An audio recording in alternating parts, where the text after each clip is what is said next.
Привет, друзья, добро пожаловать. Вы смотрите и слушаете Рашкин Репорт. Как я рад, что вы с нами. Жмите лайки, подписывайтесь, жмите колокольчик, тогда вы будете знать, когда мы неожиданно выходим в эфир, как, например, сейчас. Я очень рад приветствовать всегда у нас в эфире, особенно по субботам, когда это получается раньше, позже. У нас же в Соединенных Штатах все еще суббота. Так вот, у нас на отдельный субботник с Анной Гейшерик. Ань, привет. Привет.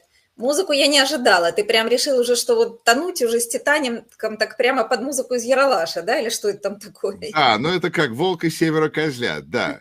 Как-то думаю, давно я на кнопку не нажимал. Думаю, ну Да, попробуем с нее начать, посмотрим, как пойдет тогда. Возможно, да. это слишком апокалиптично, но тем не менее мы будем говорить про евреев. Поэтому тут, возможно, есть, так сказать, что-то библейское должно в этом присутствовать. И про Скажи, свободу слова, которой, прикрываясь евреями, уничтожают. да, вот расскажи, пожалуйста, потому что мы с тобой оба, с одной стороны, значит, коллеги, но с другой преподаватели, но с другой стороны, ты намного больше времени тратишь на вот это занятие преподавательское, чем я. Поэтому расскажи, пожалуйста, какие у тебя ощущения от того, что в стране нашей великой, величайшей, которая величает с каждым днем, спасибо Дональду Трампу. Что ты думаешь по поводу свободы слова в нашей стране? Я думаю, ничего хорошего я про это не думаю. Пока что, ну, то есть мы пока еще можем разговаривать, но, во-первых, количество действительно, как Слава всегда говорит, его мама спрашивает, Слава, привет. Ам, а, Я думаю, ты говоришь привет его маме. Да, и его маме, с которой я неожиданно попала в одно предложение. Ну, окей. Так вот, да, его мама, которая звонит ему после каждого эфира и спрашивает, все ли в порядке, ну, все ли в порядке, не пришлют ли там киллеров, всякие лёлики. Я тоже, у меня начали спрашивать, и мой папа начал спрашивать после буквально каждого эфира. Не то, что спрашивать, он говорит, вот ты там осторожно, а то вот этим вот, что там будет, они тебя там найдут. То есть я не то чтобы... Дело в том, что я всегда была очень... За словом в карман не лезла, и всегда... Ну, я не говорила в эфирах, но я писала очень много, и блоги писала, и потом в Фейсбуке, еще до Фейсбука я писала блоги. У меня всегда были очень острые такие политические блоги на все темы. Про Украину, про Россию, про Америку, еще раз про Америку, про Израиль, про все, что только можно, То про есть ты не феминизм. стала такой умной, разумной 2 недели назад, как бы. Не вчера, да. Не То есть, ну, вчера, да. Но скажи субботники мне, вот помогли. уточни, когда с точки зрения твоего замечательного папы, кто за тобой придет? Кого Ну он вот ждет? в том-то и дело, трамписты, не знаю, что они будут безумны, он боится как бы... Мой папа, кстати, отдать ему надо очень сильно должное, потому что ему за 80, и он 30 лет живет здесь, и он либерально настроен, то есть он никаким образом, да-да-да, никоим образом не Брайтон-Бич, вот, на него это все не подействовало, надо сказать, что он всегда и в Советском А как Союзе вот был, почему, вот я и часто в спрашиваю Минске. то, что вот мой отец тоже, вот его уже 10 лет нет, он тоже никогда не был консерватором, всегда был либералом. Почему твой отец, как ты считаешь, если можно его обсуждать, так сказать, за его спиной, но прямо в его глаза, Да. почему он у нас оказался либералом, как ты думаешь? Ну, он послушает, ему будет приятно, я думаю, он меня теперь в телевизоре смотрит, вот.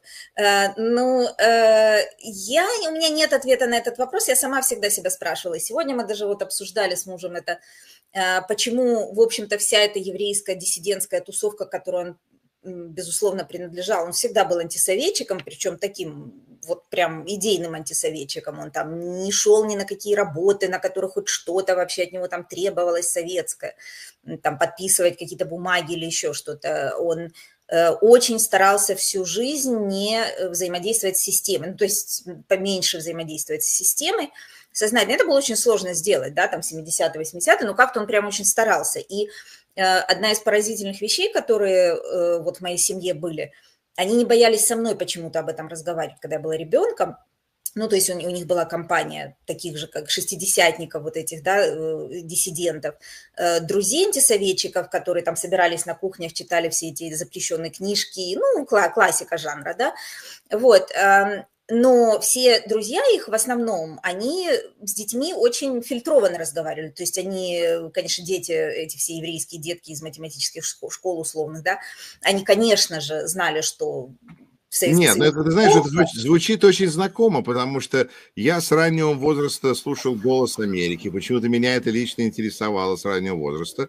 Но с другой стороны, у меня было ощущение, что родители как-то они там обсуждают вещи отдельно, как-то фильтр. Ну да, это у всех так было, боялись. Мой папа, кстати, тоже, ну, во-первых, он мне приносил всякие книжки читать, там запрещенные, тоже не боялся. А во-вторых, он мне, я помню, мне лет, наверное, 12 было, он принес этот приемник, вот этот вот, не помню, как он там назывался, с выдвижной антенной, у всех он был, да, этот самый один приемник на всех. И ночью, да, и ночью, да, он мне куда-то там настроил, и мы с ним слушали, и потом я помню, как я сама по ночам сидела и слушала там этот самый «Голос Америки», про который мы с тобой обязательно сейчас поговорим, и BBC, и Севу Новгородцева с рок-музыкой, это вот, ну, были 80-е еще ранние, и я это все слушала, и ну, вот я что хотела сказать, что остальным детям в моей компании, то есть в этой нашей компании, в общем-то, все дети, конечно же, были против там, Советского Союза, и все было понятно, что в школе одно, дома другое, но их не сильно, так сказать, в подробности там посвящали. Вот папа прям со мной разговаривал подробно, да, он мне вот все, я задавала всегда вопросы, и, в общем, они каким-то образом не боялись, то есть доверяли мне, что я не сболтну там где-то лишнего, вот, но, видимо, папа считал это важнее меня полностью доверять мне и со мной обсуждать это, чем Возможно, нет. так же, как ты не можешь молчать, твой папа не может молчать. Это есть, возможно, связь? Безусловно, есть связь. Да, я как-то даже и не думала, но я, безусловно, в этом смысле пошла в папу, потому что он всегда был такой очень за справедливость и искал, ну, то есть это такой правда вот любит, да. И Так вот что все, он может только себя винить за то, что происходит? да, за наши эфиры. Но он, понимаешь, отличался, в принципе, от всей этой компании, потому что они потом все оказались правыми. Ну, вся компания, да, как и все, в общем-то, фактически советские иммигранты, диссиденты и так далее, они оказались правыми, и их дети в большинстве своем, Не что то, что они были интересно, правыми, в смысле правы или неправы, а правы-левые, в смысле они оказались в смысле, правыми. да, в смысле республиканцами американскими, и в Израиле, соответственно, тоже все это правее только Стенка, в Германии и так далее. Ну, как везде, да, такое, то, что мы называем глобальный Брайтон-Бич, да, оказался. Вот, дети их, то есть, ну, моего возраста, мои там друзья детские, в общем-то, тоже на 80-90% они тоже за Трампа, за республиканцев и так далее. Ты одну мою подругу детства знаешь и встречался с ней, Аня Кац в Израиле. Она Она не за тоже, Трампа. вот, и она тоже и дочка людей из этой же компании, то есть мы все с детства дружили и общались, и ездили там в отпуски и так далее.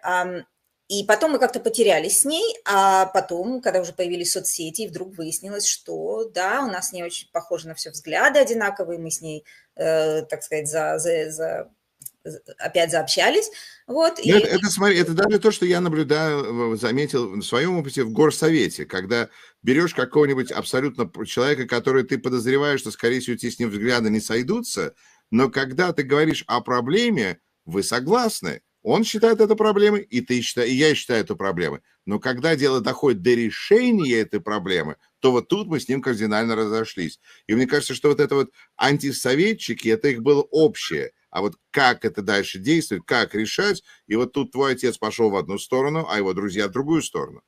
Да, но тут есть еще момент. Мне кажется, что разница, я тоже всегда себе задавала этот вопрос, вот в чем разница, почему, допустим, мой папа, да, другой, и я, соответственно, стала другой. У него было не просто, мне кажется, что вот у этой всей диссидентской вообще советской миграции еврейской, да, у них было общее то, что да, они были антисоветчики, но это была такая плоская, как бы, то есть программа, которую они пакетом приняли, да, и я много раз уже об этом говорила, что они это приняли полностью пакетом, вплоть до того, что вот если Евтушенко против колхозов, то я за. То есть если Советский Союз там против, то они за, если Советский Союз за, они против. То есть там не было никаких, мне кажется, что попытки самостоятельного осмысления нюансов, да, не было. То есть было все это вот такое вот пакетное мышление, пакетная ненависть, потому что антисемитизм, и потому что давили свободу слова, и все остальное понятно.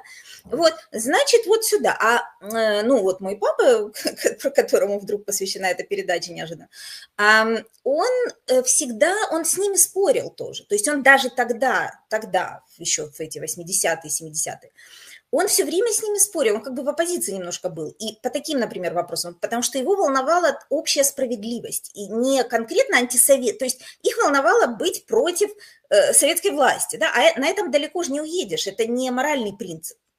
А вот у папы были моральные принципы какие-то в смысле там справедливости, слабых, сильных и так далее. Вот почему-то вот это у него было. И я помню, например, как он с ними спорил, или он им вот говорил такую неожиданную вещь, что нельзя, например, по отношению к цыганам расизм проявлять, да, потому что это было такое общее место. Вот какие-то цыгане, ну, не знаю, там в Москве это было или нет, но в Украине это точно было, потому что были цыгане, было много цыган, как и много других всяких национальностей, они любили очень там все это, приезжать целыми кланами, где-то там на окраинах приходить на рынки, там и все вот это прочее, на базары, вот, грабили кого-то, естественно, ну, все как положено, все стереотипы. И их ненавидеть – это было общее место. Или там их, ну, там варьё, да, ну, вот понятно, они были низшим классом таким, отношение к ним было. Я помню, то ли кого-то что-то украли, у кого-то кошелек, то ли не помню там, что было. И вот кто-то разразился своей тирадой. Ну, то есть можно перевести эту ситуацию очень легко на Америку, и какой-то там черный подросток из неблагополучного, условно, района там где-то что-то у тебя украдет, и ты, значит, разразишься тирадой на тему того, не ты, я имею в виду ты, общая ты, вот, на тему того, что сколько же можно этих там терпеть черных и прочее, прочее, то же самое было там с цыганами. И вот я помню, как мой папа вдруг там начал им говорить, что ну, это так нельзя, это же расизм, нельзя там по отношению к народу и вообще. И вот они это совершенно, я помню, не поняли вообще, за кого ты вступаешься, знаешь. Но они же как бы плохие, понимаешь? Вот. Вот мне кажется, это такая иллюстрация очень того, что человек думал независимо и думал не... И потом у нас с ним всегда очень были хорошие отношения в том плане, что я его очень слушала в детстве, а потом он меня очень слушал, когда я подросла. И уже в Америке я начала ему рассказывать, мы уехали независимо друг от друга, я приехала учиться в аспирантуру в Цинциннати, и я ему начала рассказывать оттуда, из университета, да, они мне там, значит, в левом университете мозги промыли. Я шучу, потому что я приехала уже со всеми взглядами, которые у меня сегодня, я приехала с ними в Америку. Вот прямо с феминизмом, со всеми защитами прав меньшинств. Я поэтому приехала в Америку, потому что у меня уже были эти взгляды. Но я попала в университет просто в рай какой-то, для меня это был вдруг в университете. Люди все говорят то, что я думаю, да, вот, то есть я с ними согласна. Наконец я попала в коллектив, с которым я полностью согласна. Для меня это было совершенно поразительное открытие, особенно учитывая, что Цинциннати, в общем-то, на меня произвел не самое лучшее впечатление как город в плане того, что это глубинка там и провинция, а я хотела, естественно, в Нью-Йорк, в столицу и прочее. И тут вдруг в университете я попадаю вот в это либеральное, значит, свободомыслящее ситуацию, где преподаватели уважают студентов, где студенты уважают друг друга. И это было для меня абсолютно новым открытием. Вот. И я, соответственно, папе, я помню, рассказывала какие-то новые для себя идеи о том, что вот в Америке, оказывается, вот такое происходили, такие вещи, вот они хорошие, там мы все идеализировали Америку и боготворили Америку, как и все евреи, опять же, тогда уезжавшие, ехали в Америку. Я именно хотела в Америку, потому что я действительно Америку идеализировала. Вот. И сейчас еще я очень многое в Америке люблю именно с идейной точки зрения, но, к сожалению, это вот тут у меня с трампистами взгляды на Америку не совпадают, потому что я хочу, чтобы Америка была той самой страной, которой она была раньше и в которую я уезжала, а они почему-то считают, что она была совершенно не той страной, в которую я приехала, а что она больше на Советский Союз почему-то похожа была. Вот. Ну и вот, да, я помню, что папа эти идеи как-то воспринимал очень, и слышал, и всякое такое. Поэтому тут такая взаимная вещь. Но я к тому, что я писала давно в блоге и все это, и ну да, говорили, ну а вдруг там тебе что-то, кто-то мне даже угрожали там и когда онлайн. твой папа был в Советском Союзе, ему кто-нибудь говорил, чтобы он не говорил, не выступал? Конечно, в смысле, ему КГБ говорило. Я вот буквально вот сегодня эту историю вспоминала. Он сидел там, у нас было здание КГБ в Харькове, в самом центре города, и оно стояло лицом на скверик такой, значит, знаменитый там скверик со струей зеркальной. Вот это такое достопримечательность харьковская. И там всегда все собирались в этом скверике. И папа со своими друзьями там, значит, сидел, когда я была маленькая еще, они там тусовались еще до того, как слово «тусоваться» возникло в русском языке. Вот. И кто-то из них изучал английский, уже готовясь к отъезду, там, в свои 70-е годы, да, и два человека, я не помню уже, каким образом, сидели на скамейке там в этом скверике и решили попрактиковаться в английском, да, и начали разговаривать по-английски. Поговорили по-английски, прекрасно, разошлись по домам. И после этого моего папу, насколько я помню, это папу, может быть, его друга, но, по-моему, папу, вызвали в КГБ. Папу очень много вызывали в КГБ. Как только кто-то из друзей уезжал в Америку и начинал ему там письма какие-то писать в Харьков, тут же его начинали там вызывать, задавать какие-то вопросы и все это. И вот папу вызывают в КГБ, и что ты думаешь? Включают магнитофон и ставят запись того, как они на скамейке там в этом скверике разговаривают по-английски. Потому что кто-то на соседней скамейке сидел рядом, понимаешь, КГБ-то вот оно, вот, и просто записывал на какое-то устройство. Ну, в общем, короче говоря, да. То есть все, конечно, боялись звука. У нас была соседка, у меня в моей квартире была соседка, бабуля, которая была такая марксистка идейная, и она стучала на нас, она прослушала наш телефон, она там, ну, в общем, короче говоря, это все было. И да, и вот я хочу сказать, что вот все мои блоги, записи раньше и мой Facebook многолетний никогда грозились, мне угрожали на работу позвонить, шантажировали, там что-то, это я никогда ничего этого не боялась. И на работе я предупредила, если вам какие-нибудь безумцы там будут звонить, то это имейте в виду, что это из-за блога, все посмеялись. Первый раз сейчас действительно меня все время спрашивают, не боишься ли ты писать, потому что я пишу в Фейсбуке открыто, не боишься ли ты, что тебя уволят, не боишься ли ты, что тебя, я не знаю, что тебя не впустят в следующий раз в Америку, когда ты будешь возвращаться из-за границы. Папа боится, что какие-то трамписты там меня будут, не знаю, вычислять там и физически угрожать мне. Вот независимо от того, насколько это правда или насколько это паранойя, сам факт, что эта паранойя возникла, говорит о том, что что-то очень сильно сдвинулось, потому что я в этой стране за 30 лет ни разу не боялась ничего связанного с тем, что я говорю, со свободой слова и так далее. Ни на работе, академическая свобода, как ты знаешь, мы коллеги, ты в университете, ты знаешь, что такое академическая свобода, и свобода слова, это всегда пестовалось, это всегда было краеугольным камнем, да.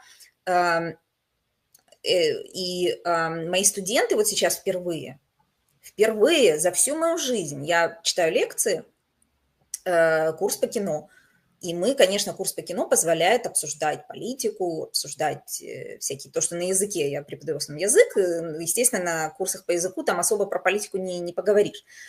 А вот курс по кино мне позволил впервые, значит, обсуждать все, что я хочу. И, соответственно, мы обсуждаем, ну, там, Россию с Украиной, естественно, и американскую политику, в общем-то. Я им пытаюсь проводить параллели. То есть я не вкладываю им там, естественно, в голову идеи, а просто говорю, вот, посмотри, вот такое-то происходит, вам это что-то напоминает там где-то, да, ну, то есть навожу их на разные мысли.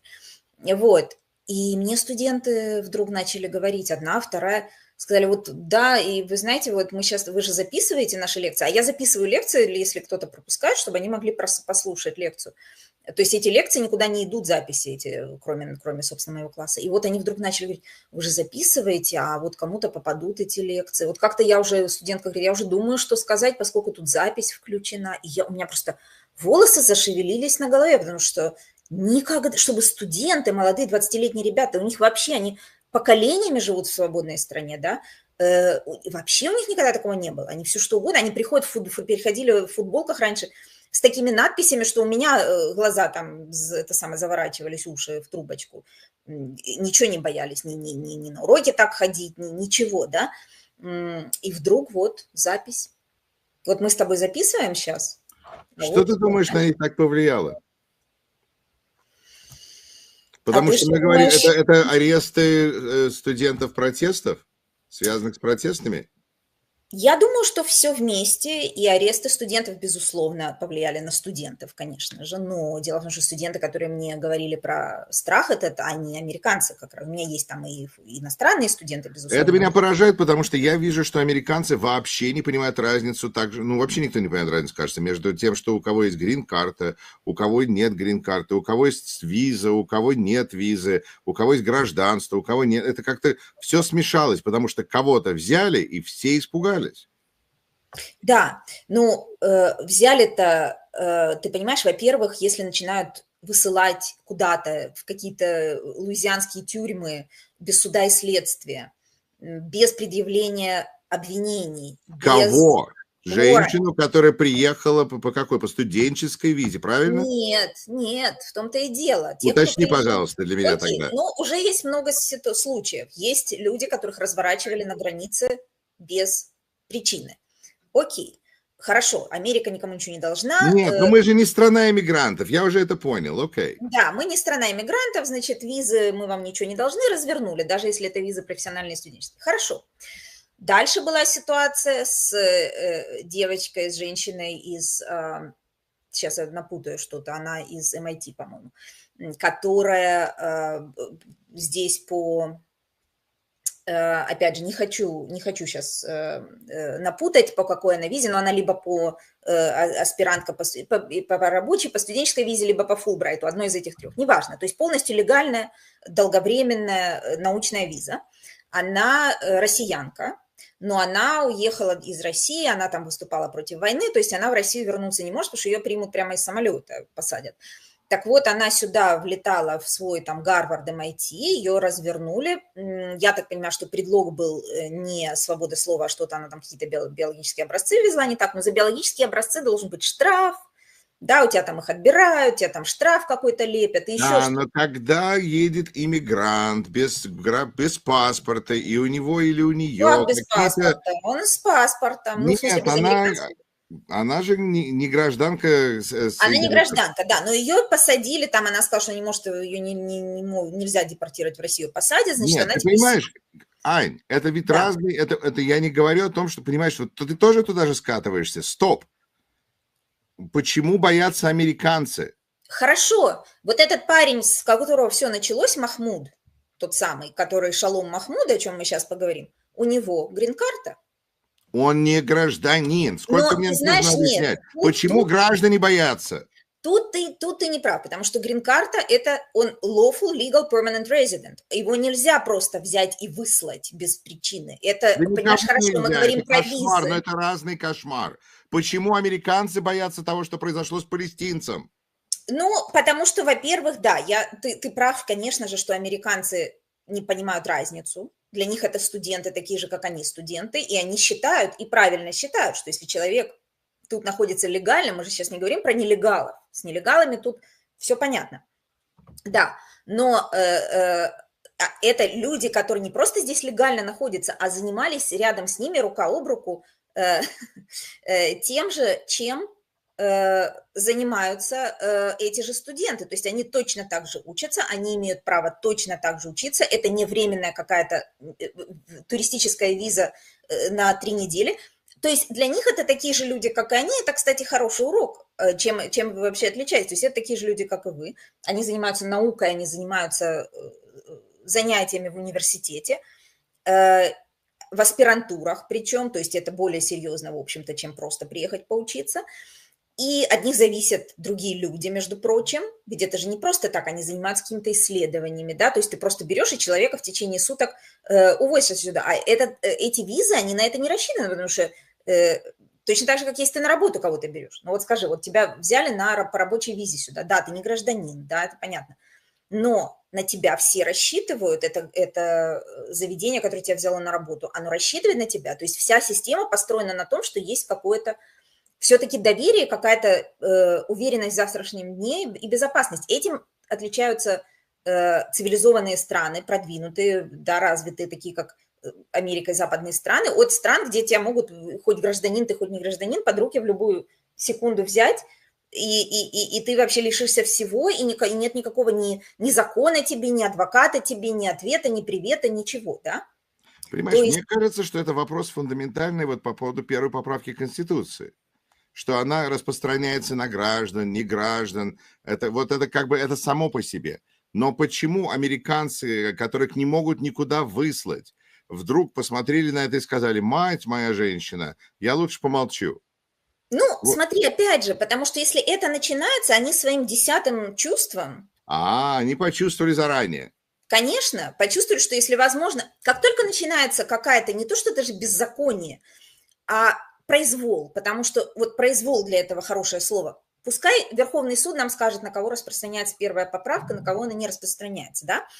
Но э, то, что хватает, даже людей с легальным статусом, да, не нелегалов, нельзя хватать на улицах без предъявления обвинений, warrants и так далее, и увозить в Луизиане в какую-то частную там концлагерь или что, я не знаю, в тюрьму какую-то, и не давать им разговаривать ни с адвокатами, ничего, и держать их там без суда и следствия.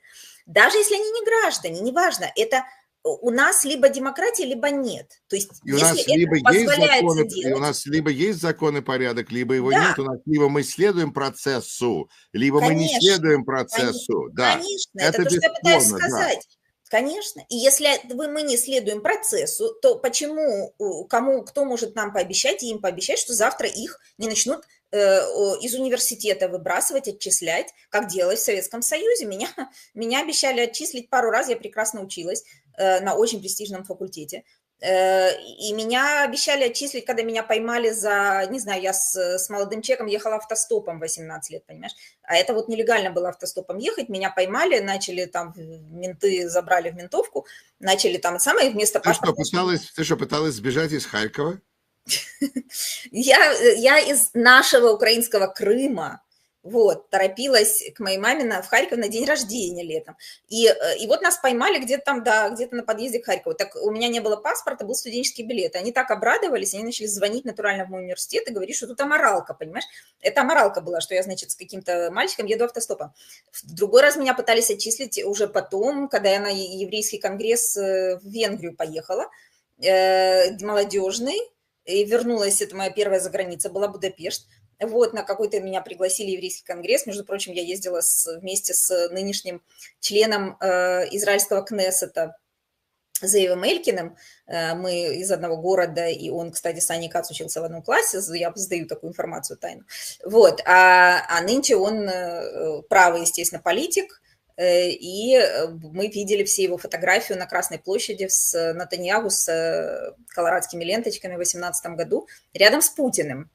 Вот, меня это всегда просто поражает, эта фотография, потому что он из Харькова родом.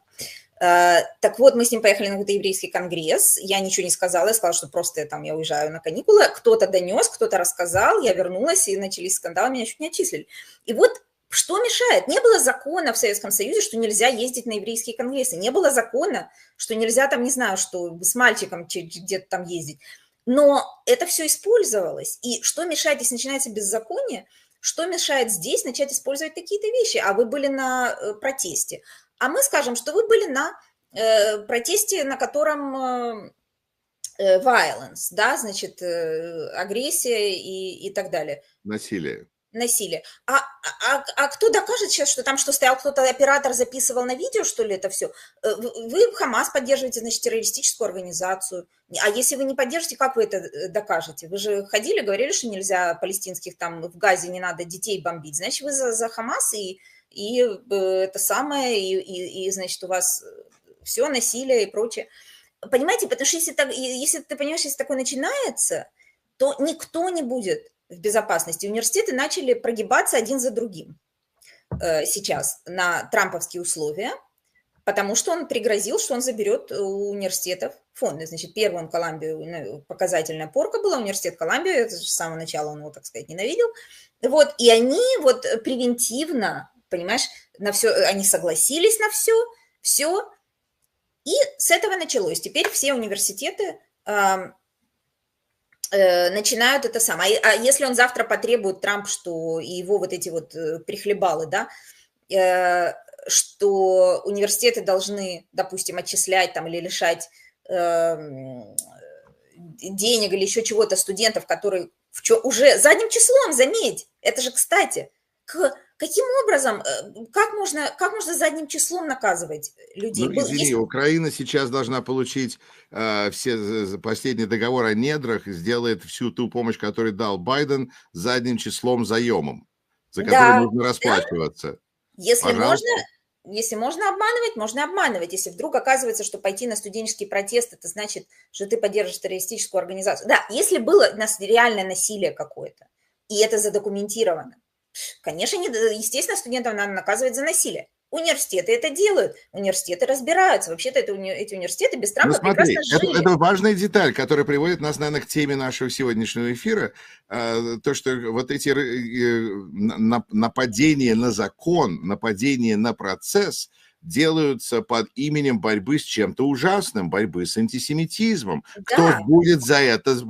Вы что ж, за антисемитизм? Или вы там за колумбийские банды? Ну вы что, хотите, чтобы это... Нет, я хочу, чтобы был процесс. Нет, вы, значит, вы понимаешь, вот это... И нас используют таким образом. И я думаю, я понимаю, тебе это тоже неприятно, так что нас здесь, по крайней мере, двое. да, да. Ну, я считаю, что это и есть настоящий современный антисемитизм государственный, который идет от чисто Почему? государства американского, наказывать евреев. А это вообще очень выигрышная позиция. Таким образом, ты с одной стороны, прикрываясь евреями, в «Атлантике», кстати, вчера была ровно на эту тему статья, да, очень умная, что прикрываясь евреями, с одной стороны, ты Мне это показываешь, напоминает, как египтяне привязывали котов к щитам, о, Господи, прикрываясь евреями. Продолжай, пожалуйста. да, но с одной стороны ты умиротворяешь кого, котов они привязывали, Котов привязывали к щитам, чтобы идти против египтян. Кажется, какая-то была ситуация, когда на котов было нельзя, и поэтому, значит, их привязали, те, кто наступавшие, значит, к щитам своим. Но это Господи. просто вот такое прикрываться евреями, но это еще мягкий Да, вариант. но тут ты понимаешь, ты же тут таким образом удовлетворяешь собак, которые ненавидят котов. Вот, я же почему сказала, это же отличная аналогия ты привел, потому что ты как бы бросаешь кость фигуральную или буквальную собакам, а с другой стороны, понимаешь, ты защищаешь, как бы работаешь в интересах, как бы это самое. Понимаешь? То есть получается, что нас не спросили, котов не спросили. 70% евреев поддерживают демократов и продолжают поддерживать демократов. Ты И меня, ты да, меня извини, и просто вот так происходит жизнь, потому что я не знаю, если ты читаешь, но я сижу параллельно за нашим чатом, да. а сейчас идет атака на Украину, на Киев, на Львов, и наша ракетная атака на Киев, смотрю Юру Рашкина, через 13 минут крылатые ракеты полетят к Киеву. Ну, на это невозможно уже все смотреть и слушать, потому что, да, позавчера была атака по Кривому Рогу страшная совершенно, и на Киев тоже летели, Харьков мой, так сказать, родной, просто Да, был и вот это, страшная кстати, я ночь. хотел бы тогда вот отвлечься, и потом вернемся к нашим оскорбленным чувствам. Но как Да, вообще о чем-то говорить, как сегодня нам с утра говорить про субботник, про как-то пытаться шутить и улыбаться, и обсуждать замечательного Лёлика, когда Кривой Рог? И вот как это все совмещать? А сейчас мы с тобой говорим, а через 10 минут кто-то умрет. я все время этот вопрос себе задаю, все Да, эти и 3 ты года. обсуждаешь со своими студентами и так далее. Просто вот я понимаю, что как-то это вот на это нужно как-то это отметить, признать, что это существует, и мы должны как-то продолжать, и мы благодарны нашим зрителям, слушателям, которые, возможно, встали в такой ранний момент и смотрят нас, потому что им нужно было бежать в бомбоубежище. Да, Друзья, мы думаем, мы видим вас, вы не забыты, держитесь. мы думаем о вас все время, и я все время получаю сводки от своих друзей из Харькова и из Киева. И мы думаем о вас Вы идете у нас фоном 3 года уже. То есть я в начале, так сказать, в начале войны просто у нас, со мной и с моим мужем что-то страшное творилось. Мы в такой были депрессии, в которой даже, по-моему, когда 11 сентября здесь было, ну да, сначала это был шок, конечно, но, так сказать, таких масштабов все-таки кошмарного состояния так долго у нас не было, потому что это то был одноразовый кошмар, а это не прекращающийся кошмар просто. И мы поняли, что в какой-то момент, ближе к осени, я уже помню, там полгода мы провели в полном трансе и в прострации, и мы поняли, что либо мы сейчас просто ляжем и умрем, да, то есть мы вообще ни о чем никогда больше думать не сможем, вот как Холокост буквально, да, когда, так сказать, евреи, которые выжили, они не знали, как там дальше жить, как в Бога верить, например, как Бог вот это мог, да, все допустить. Вот, ну, либо мы просто продолжим жить, разговаривать об этом, нести все это в свет, помогать, безусловно. И мы все это время очень сильно помогали и Украине, и украинцам, и писали, и говорили, и я И пишу об будем этом. продолжать, и будем писать, и Будем завтра, так продолжать что это да. делать, потому что иначе надо просто лечь умереть и больше ни о чем вообще не разговаривать, да, ну, то есть невозможно. Да, и вот нам пишет зрительница Юлия Лапьер: объясните студентам, как вам объяснял папа, чтобы не боялись и боролись за правду. Я пытаюсь. Ну Вот, так я вот, пытаюсь. и вот Да. понимая все это, вернемся к нашим евреям. Как ты чувствуешь, значит, нами прикрываются, нас используют, нас Причем не в наглую. спросили.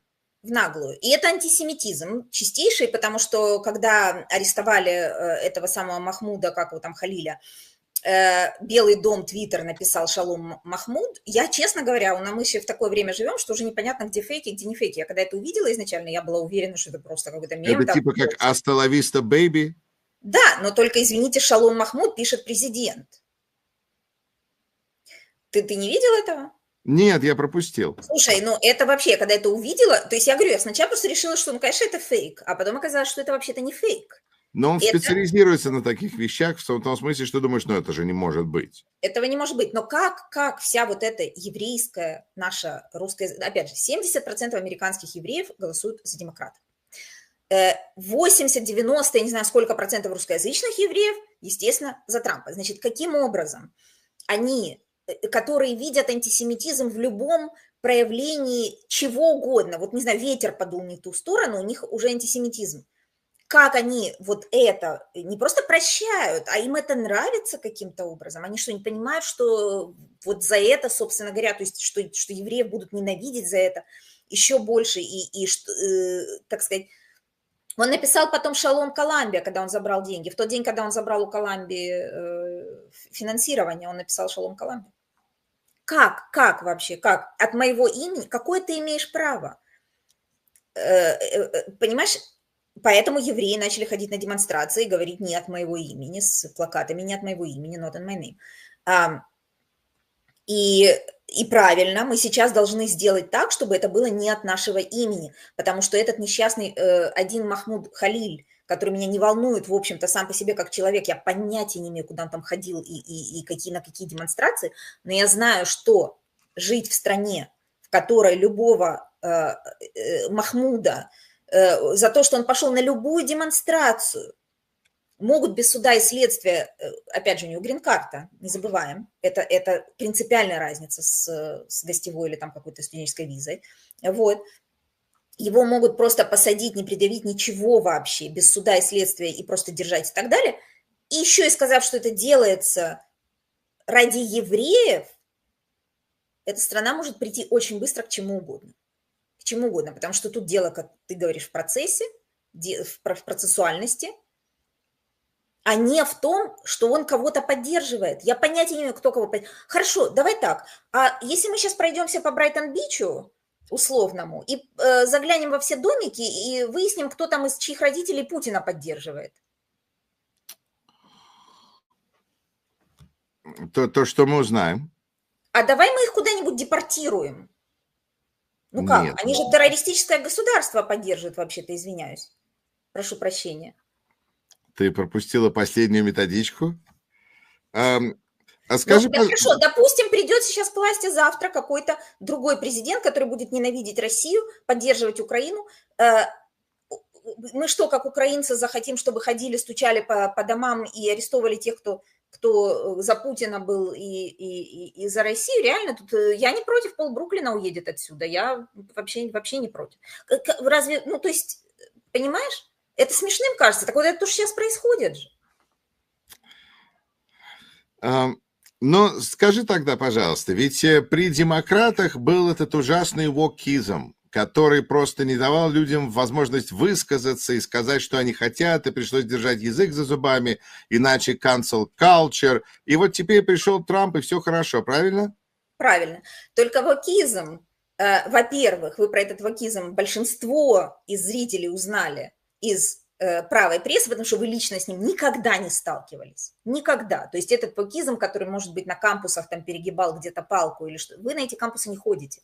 Я там работаю. То есть этот вокизм, он меня мог коснуться. Да? Опять же, я могла жертвой этого пасть, если я скажу что-то не то на кампусе, обидное кому-то, может быть, и почему-то, вы же видите, я не склонна рот закрытым держать, но почему-то у меня никаких проблем никогда не было. Ну, студенты там на что-то периодически жалуются, ничего, все меня спрашивают, что такое, я говорю, что такое, и все говорят, окей, хорошо. То есть никаких проблем не было. Но, во-первых, вокизм сам по себе это в смысле, что не надо обижать людей, потому что люди могут обидеться больше, чем, может быть, мы считаем, они должны обидеться. И я тоже согласна, что не надо обижаться на любой чих, и это глупо.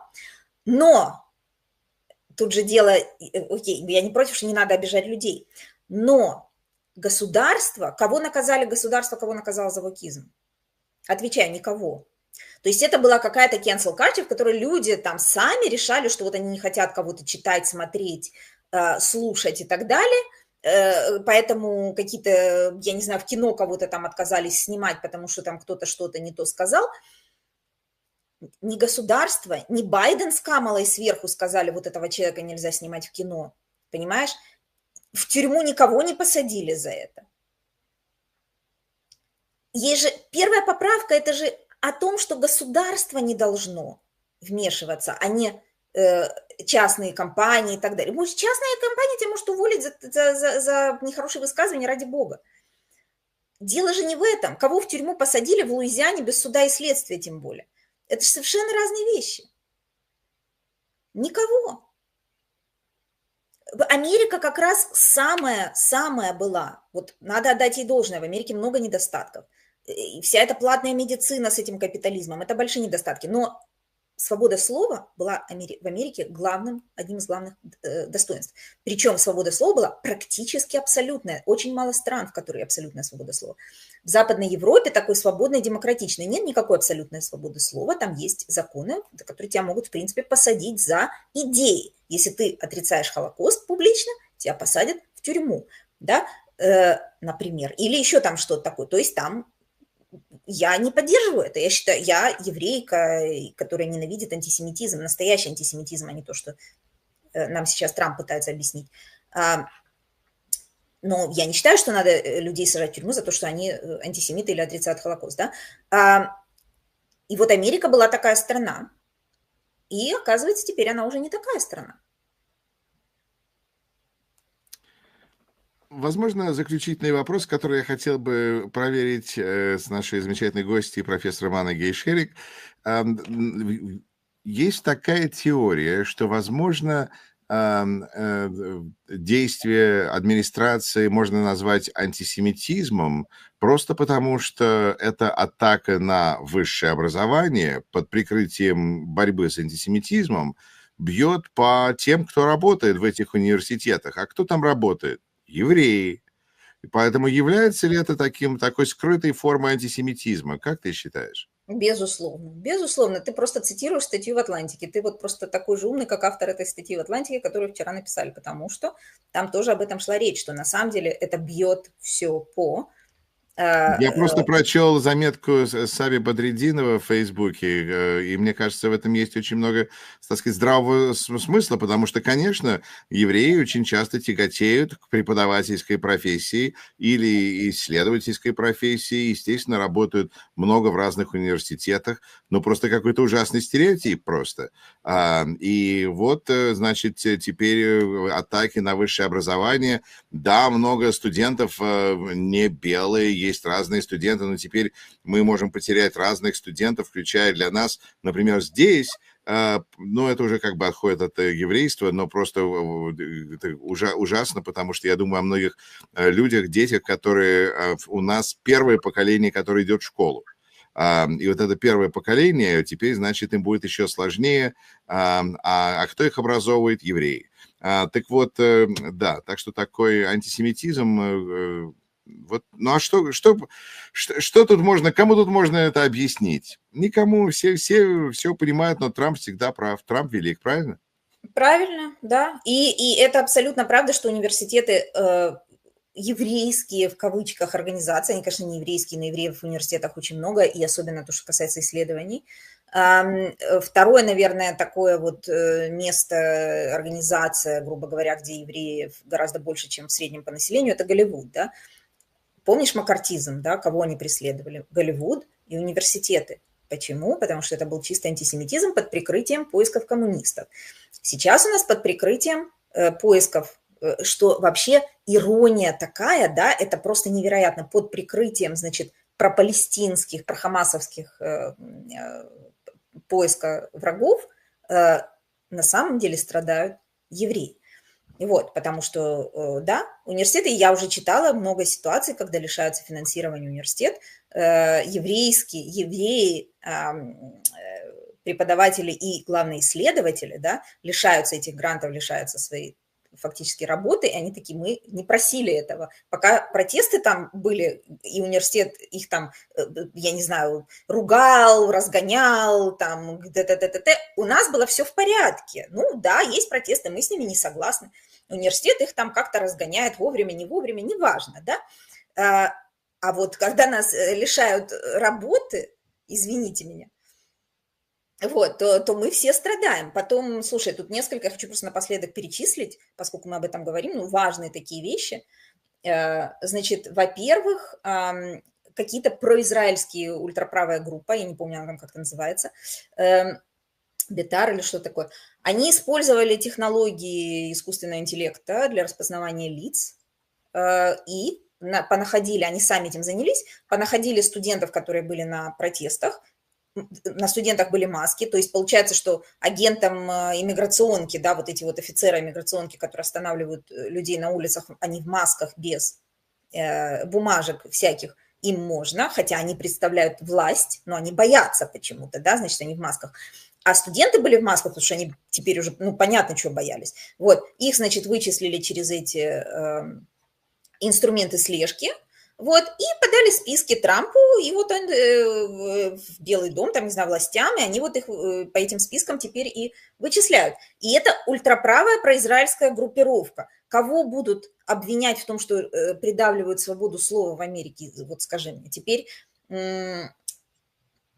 Значит, ну вот, профессор в Луизиане, вот у меня тут прям списочек. Профессор в Луизиане, это уже не касается ни Хамаса, ничего, сказал что-то негативное о Трампе и о губернаторе штата трампийском, и студент это записал на видео, и профессора отстранили от работы. Профессор американец, значит, его выслать из страны не могут, пока что, кстати. Мало ли еще следующими грин-карты, понятно, потом еще натурализованных же начнут пересматривать законы все эти. Ребята, если вы думаете, что вас это не коснется всем вашим Брайтон-Бичем, то вы ошибаетесь. Вот. Его отстранили, он подал в суд за нарушение первой поправки, районный суд его поддержал, а апелляционный суд его не поддержал. Его отстранили от работы. Сказать это вот кому-то еще лет там 10 назад, да, и вообще за всю историю фактически после маккартизма, за всю последующую историю Америки, что профессора за критику президента отстранили от работы в университете в Америке, ну, это действительно, тут первая поправка, тут на ней с нее все начинается, на ней все заканчивается, это было святое вообще. Дальше. Газета «Вашингтон-Пост», ей заплатили 115 тысяч, у них там стоит какая-то, не знаю, на страницу, то, что рекламу там дается, стоит там, вот им заплатили 115 тысяч за договор, дать объявление. А потом выяснилось, что это объявление было «Увольте Илона Маска». Такое объявление им дали. «Увольте Илона Маска». Они отказались ставить. Они никогда не отказывались ставить, если там нет призыва к насилию, там, ну, понятно, каких-то оскорблений и так далее. Им заплатили. Какая тебе разница? Хочешь Камалу увольняй, хочешь Трампа увольняй, хочешь кого хочешь, Байдена увольняй, пиши, что Байден мимо стульев садится. Деменция у него. Это же никому не мешало. Никто почему-то не боялся, что Байден уволит и вышлет из страны, да, когда его оскорбляли 4 года. Когда про Камалу эта подружка Трампа который сейчас участвует в увольнениях из Белого дома, сказала, что если Камала будет президентом, то Белый дом пропахнет индийскими специями, там, и карри, и все такое. Ну, чистый расизм, да? Почему-то же не посадили, не уволили, там никого не выслали. Дальше. Радио «Свобода» наше закрыли. «Голос Америки», те самые, которые, все эти люди, которые считают себя антисоветчиками, они все слушали, как мы с этого начали передачу, видимо, этим и закончим. И мы с тобой, и они слушали все эти «Голоса Америки», которые рассказывали нам правду, которые давали нам информацию о западном мире, вопреки, так сказать, советскому вранью. И вот все эти люди теперь стоят, стоя аплодируют тому, что у Радио Свобода и Голос Америки забираются финансирование, всех закрывают, всех увольняют. Почему? Что произошло? Значит, во-первых, у меня инсайдерская информация. Тут, значит, я могу рассказать много инсайдерской информации, потому что у меня там работали знакомые всякие разные. Вот. И там происходили совершенно поразительные вещи. Например, на следующий день после того, как Трамп выиграл выборы, там, ну, у них стоят мониторы, да, внутри, «Голос Америки», информационная контора, да, значит, у них стоят мониторы, значит, они, ну, там были CNN, там еще кто-то, NBC, все были всегда, крутились по телевизору, как везде в таких местах. На следующий день после победы Трампа все телевизоры переключились на Fox News. И это не шутка, действительно. Вот, все, когда пришли, спросили, ну, работники, да, они сказали, что это у нас теперь все мониторы показывают Fox News, им сказали, для разнообразия. Вот, после этого была ситуация, когда пригласили на интервью, на тоже то ли «Голос Америки», то ли «Радио Свобода», пригласили журналистов из русскоязычного организации, которая проверяет фейки. Ну, есть, да, вот всякие эти журналистские, там, исследовательские, которые занимаются тем, что они пишут со ссылками, со всеми, проверяют всякие фейки. И у них брали интервью. И, в частности, они разоблачили какие-то фейки по поводу пожаров. Тогда были пожары в Лос-Анджелесе.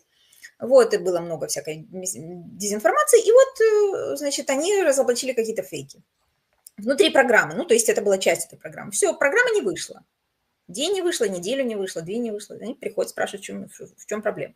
Ну, БМЭ начали это самое. В общем, выяснилось, что там были... Что вообще, во-первых, выяснилось, что эти фейки, которые они разоблачали, изначально пришли от сына Трампа. Из твиттера сына Трампа он сначала эти фейки запустил. И слово «трампист» прозвучало в этом интервью. И все, редакторы сказали, что, значит, давайте мы вырежем этот кусок. Мы боимся это ставить. Вот тот самый «Голос Америки», который ничего не боялся, десятками лет рассказывал правду. Они испугались. Журналисты уперлись. Я думаю, что они не рассказывали правду, они выражали точку зрения правительства, которое поддерживало возможность высказывания, свободного высказывания. А теперь они поддерживали точку зрения правительства, которое не поддерживало свободу голоса и свободу выражения. Но они просто выражали точку зрения государства на тот момент. Дело в том, что президенты были всегда разные. Был Джордж Буш, были республиканцы, были Рейганы, были кто угодно, которые... Поэтому их объединяло одно – уважение к Конституции, уважение к Верховному суду и уважение к свободе слова. Они не хвалили этих президентов, когда они были у власти. Да? То есть если мы считаем, что, допустим, тот же «Голос Америки», допустим, имеет либеральный уклон. А вот теперь другая власть. А вот теперь другая власть, и теперь у нас нет ни Верховного суда, значит, ни независимого, ни первой поправки, ни Конституции, да? Да, Все, а голос был как вот парус, повернулся в другую сторону, когда ветер подул в другую сторону.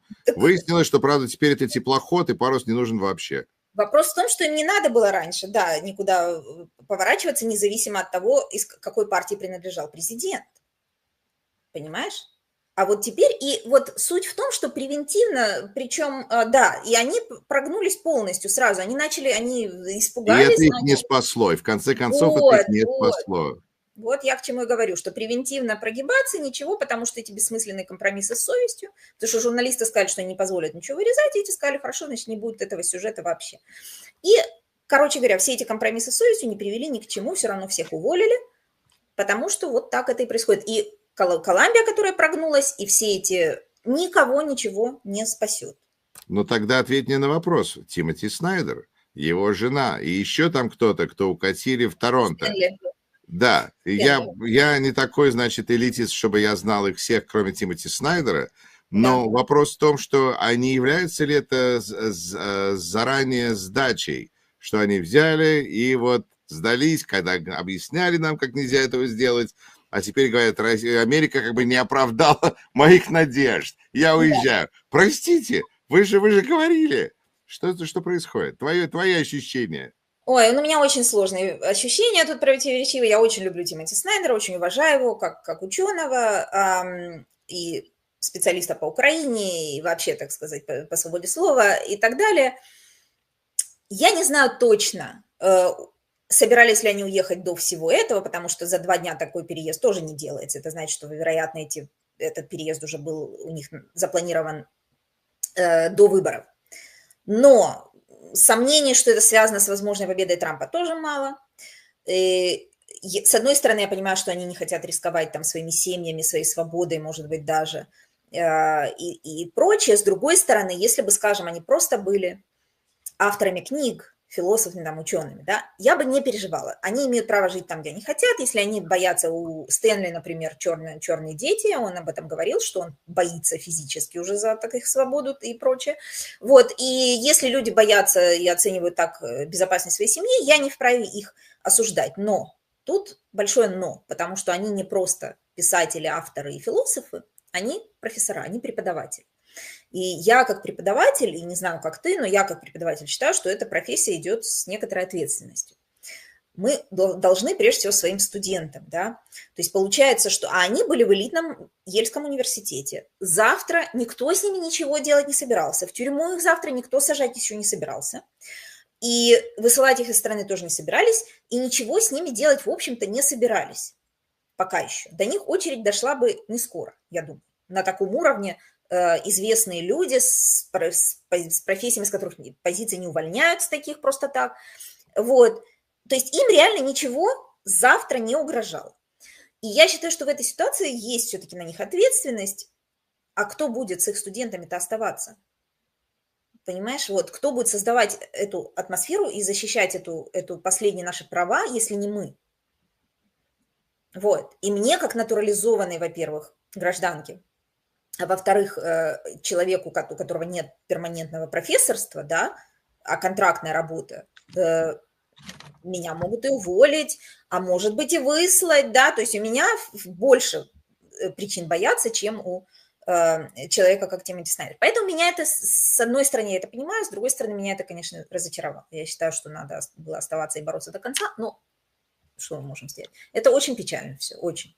Ну, меня это все-таки беспокоит не потому, что кто же будет заниматься его студентами, я не знаю, эти ейловские студенты. Ну, не его студентами, а вообще, как бы, ну, профессор, человек, вот он бы сидел здесь и правду нам говорил, да, а так.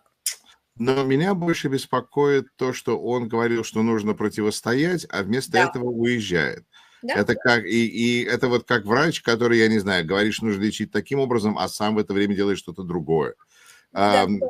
Вот это меня здесь беспокоит. А с другой стороны, может быть, вот такая теория, что государство, такое ужасное государство, которое себя таким образом плохо ведет, нужно наказать. И как еще лучше наказать такое государство, как уехать от него? Чтобы оно не могло как бы тебя иметь, тебя использовать, на тебя пиариться, ничего на тебе. Все, ты бросаешь это государство. Вот у меня была страна, я ее бросила, и все. Как ей без меня тяжело. Ну, это, конечно, такой самолюбивая, безусловно, интерпретация, понимаешь, государству, тому, которое сейчас есть, то есть трамповскому государству, от его отъезда ни холодно, ни жарко, потому что книжки свои публиковать он может из-за границы. Я думаю, что, кстати, про борьбу, возможно, я не знаю, он бы тебе, наверное, что-нибудь ответил, типа того, что вот мы и будем оттуда эффективно, значит, публиковать еще больше книжек и выступать, там, не боясь ничего. Но, ну, я не знаю. То есть я думаю, что все-таки, да, своим примером остаться, и не только ради его личных студентов, но вообще, да, своей фигурой. Вот я здесь, и я не боюсь, и вы не бойтесь. ужасно цитировать тут, конечно, Навального, но вот как он говорит, я не боюсь, и вы не бойтесь, да. Потому Вот. что, понимаешь, интересно, я видел интервью с его замечательной супругой, которая говорит о том, что она, значит, и изучает, и ученая, и еврейка, поэтому она, значит, чувствует эту угрозу, и я ее могу понять. Это, Ну да, знаешь, как это вот на личном уровне, почему бы и нет. Но это в каком-то смысле ставит под угрозу, мне кажется, а может быть и нет, может быть не ставит под угрозу, интеллектуальную как бы integrity и их позиции. да, их месседж, так сказать, получается, что они призывали, они уехали. Я согласна с тобой, это выглядит не очень, к сожалению, жалко, что они, так сказать, прогнулись первые, опять же. Я надеюсь, что доктор Снайдер зайдет на Рашкин Репорт и объяснит нам, потому что мы всегда будем очень рады действительно увидеть его в нашем эфире, потому что человек пишет и говорит один из самых, громких голосов защиты Украины, и неважно, откуда, например, он это действительно будет делать, или из Йейла, или из Торонто, это все равно будет нужно и важно, но только вот как-то вот надо, видимо, будет искать кого-то другого, кто будет говорить, я не боюсь, и я остаюсь. Да, да. Ну, пока что остаемся мы. Мы собирались, кстати, Тимоти Снайдера приглашать к нам в университет как раз вот сейчас весной, но, видимо, уже это не получится все. Он уже был у нас и давал лекции про Украину, как раз он все правильно говорил и вообще большой умничка был. Ну, печально. Дело в том, что Стэнли, вот второй профессор, который с ним уехал, он автор книги о том, как зарождается фашизм, собственно говоря. Когда автор книжки про фашизм уезжает из государства, из страны, это не очень хороший знак, честно, прямо скажем. Вот. Ну что ж, тогда мы достаточно обсудили оскорбленные чувства евреев, или нужно еще есть какой-то момент в этом, что мы не упомянули? Возможно, спросим наших зрителей и слушателей писать в комментариях, если какой-то момент этой дилеммы, когда с одной стороны нас защищают, с другой стороны нас не спрашивают, с третьей стороны бьют по нам, а в результате мы это, по крайней мере, обсуждаем на канале Рашкин Репорт. Анна Гейшерик пишет об этом в Фейсбуке. Друзья, принимайте участие, не сидите и ждите, что кто-то где-то. А вот как Дмитрий Абрамсон, выходите с собственным транспарантом на протест. Участвуйте. Ань, спасибо тебе, как всегда. Спасибо тебе и спасибо вам всем. И, ребята, не позволяйте от своего имени, особенно мы, евреи, давайте не позволять от своего имени оправдывать беззаконие, фашизм и так далее. Думайте на 3 шага вперед. Да. И я еще раз выражу нашу поддержку и мысли наши сейчас с нашими зрителями, слушателями в Украине. И нашей зрительнице Маргарите Страуте, извините, я вас забанил по ошибке, я метил в кого-то другого. Иногда так бывает тоже. Хорошо, друзья, до новых встреч, слава Украине! Героям слава и держитесь там, ребята. Держитесь.